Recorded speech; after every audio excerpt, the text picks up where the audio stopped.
수도권 중심의 산발적인 집단 감염이 이어지면서 정부가 추석 연휴 동안 지역 간 이동을 자제해달라고 거듭 요청했습니다. 서울시도 추석 특별 방역 기간에 따라 다음 달 11일까지 거리 두기 2단계 조치를 2주 더 연장할 계획입니다. 양민철 기자가 보도합니다.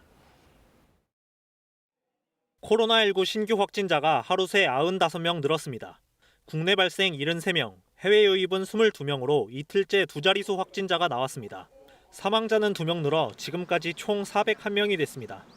국내 발생 사례의 경우 서울 33명, 경기 18명, 인천 9명으로 신규 확진자의 80%가 수도권에 집중됐습니다. 산발적 감염이 이어져 서울 지하철 1, 2호선 환승역인 신도림역에서 환경미화 업무를 하는 근로자와 가족 등 모두 9명이 확진 판정을 받았습니다. 이들 확진자는 근무 중엔 마스크를 썼지만 좁은 휴게 공간에서 도시락을 함께 먹고 같이 휴식을 취한 것으로 확인됐습니다. 앞서 집단 감염이 발생한 서울 도봉구 예마루 데이케어 센터와 관련해서는 5명이 추가로 확진됐습니다. 이들은 앞서 데이케어 센터 확진자가 다녀간 도봉구 황실 사우나의 직원과 이용자인 것으로 조사됐습니다. 강남구의 부동산 업체 관련 6명, 동대문구 성경모임 관련 3명도 추가 확진됐습니다. 추석 연휴 특별방역 기간을 하루 앞두고 정부는 고향 방문과 여행 등을 최대한 자제해달라고 거듭 요청했습니다. 서울시도 추석 특별방역 기간인 다음 달 11일까지 거리두기 2단계 조치를 연장하기로 했습니다.